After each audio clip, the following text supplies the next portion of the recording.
Buracos negros, especialmente os supermassivos no centro das galáxias, podem emitir ondas de pressão através do gás e do plasma ao seu redor.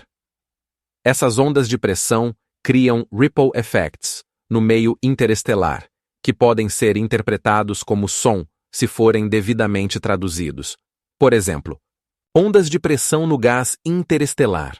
O buraco negro no centro do aglomerado de galáxias de Perseus emitiu ondas de pressão que os cientistas converteram em sons muito graves.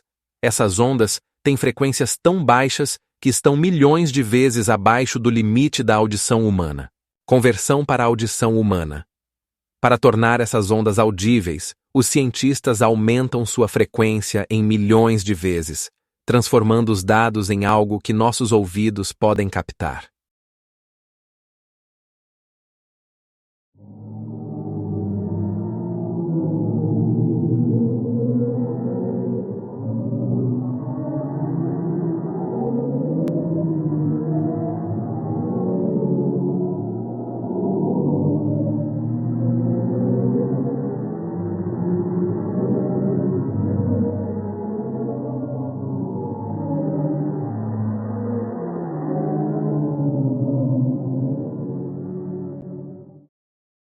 Se gostou desse vídeo, não se esqueça de curtir e se inscrever no canal. Até o próximo vídeo.